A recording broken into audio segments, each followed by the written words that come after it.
A'udzubillahi minasyaitonirrajim. Bismillahirrahmanirrahim. Assalamualaikum warahmatullahi wabarakatuh.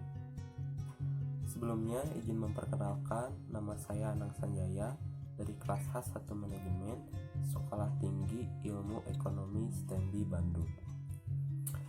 Baik, di sini saya akan membuat video terkait penugasan evaluasi tengah semester pada mata kuliah Pendidikan Agama 4 terkait materi yang berjudul Ma'rifatul Insan. Baik, untuk itu langsung saja ke poin pembahasan terkait materi Ma'rifatul Insan itu sendiri. Lalu yang pertama di sini ada pengertian Ma'rifatul Insan itu sendiri. Ma'rifatul Insan berasal dari dua kata, yaitu ma'rifat dan insan. Ma'rifat berarti mengenal, sedangkan insan berarti manusia atau diri sendiri. Jadi, ma'rifatul insan dapat diartikan mengenali diri sendiri. Secara istilah, ma'rifatul insan merupakan suatu proses mengenali dan memahami penciptaan manusia oleh Allah Subhanahu wa taala, yang mana manusia merupakan makhluk yang paling sempurna di antara makhluk lainnya. Lalu berikutnya di sini ada beberapa poin bahasan terkait ma'rifatul insan. Di antaranya yang pertama ada ta'rif al-insan, yang kedua ada hakikatul insan, yang ketiga ada takotul insan, yang keempat ada nafsul insan, yang kelima ada sifatul insan, dan yang keenam ada hakikah al-ibadah. Baik, langsung saja ke pokok bahasan yang pertama, yaitu terkait ta'rif al-insan atau pengenalan manusia.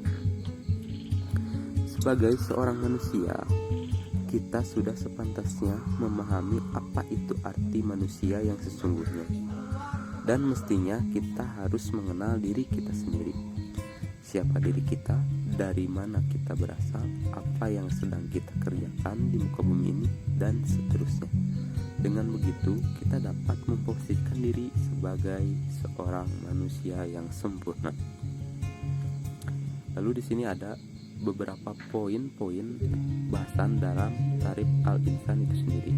Yang pertama di sini ada asal penciptaan manusia, yang kedua ada unsur-unsur manusia, yang ketiga ada amanah seorang manusia, dan yang keempat ada balasan yang akan didapat oleh manusia, baik balasan buruk maupun balasan yang bersifat baik. Lalu selanjutnya kita langsung saja ke pokok pembahasan poin yang kedua, yaitu terkait hakikatul insan atau hakikat seorang manusia. Sebagai seorang manusia, maka kita harus bisa memahami hakikat diri kita sendiri dalam kehidupan kita sebagai seorang manusia. Hal ini penting agar kita sebagai manusia dapat bertindak adil terhadap diri maupun orang lain, dan juga makhluk-makhluk lainnya. Berikut ini kita dapat membahas mengenai hakikat-hakikat manusia yang harus dipahami. Di antaranya hakikat manusia sebagai makhluk, yang kedua hakikat manusia yaitu dimuliakan, yang ketiga manusia dibebani, yang keempat manusia itu bebas memilih, dan yang kelima manusia itu harus bisa mempertanggungjawabkan atas segala tindakan yang dilakukannya. Lalu selanjutnya langsung saja ke pokok pembahasan poin yang ketiga, yaitu mengenai takotul insan atau potensi yang ada pada diri seorang manusia. Menurut pandangan Islam, potensi manusia adalah suatu anugerah yang Allah berikan karena Allah menciptakan manusia dalam bentuk yang sangat sempurna dengan kemampuan. Dari itulah Allah membekali manusia dengan segenap potensi yang ada dalam dirinya. Potensi itu meliputi potensi jasmani, nurani, dan akal. Ketiga potensi ini akan memberikan kemampuan kepada manusia untuk menentukan dan memilih jalan hidupnya sendiri. Selain dari itu, di sini ada bahasan mengenai takotul insan sendiri, yang di dalamnya memuat yang pertama ada al-mas'uliyah atau tanggung jawab, yang kedua ada al-amanah atau sikap amanah seorang manusia, dan yang ketiga ada al-khianat atau sikap khianat yang bisa dimiliki oleh setiap manusia. Lalu di sini langsung saja ke pokok bahasan yang keempat, yaitu terkait nafsul insan atau jiwa seorang manusia. Sebagai seorang manusia, kita sudah sepantasnya memahami apa itu arti nafsu dan jiwa. Di dalam diri kita itu terdapat nafsu, yang mana nafsu tersebut tergolong ketiga nafsu, yaitu nafsu mutmainah, nafsu lawamah, dan nafsu amaroh atau amarah. Dengan adanya nafsu tersebut, seorang manusia bisa menjadi mulia dan hina tergantung bagaimana cara dia mengendalikan dirinya sendiri. Lalu selanjutnya di sini ada definisi jiwa. Jiwa berasal dari bahasa Sanskerta yang artinya benih kehidupan. Dalam berbagai agama dan filsafat, jiwa adalah bagian yang bukan jasmani dari seseorang.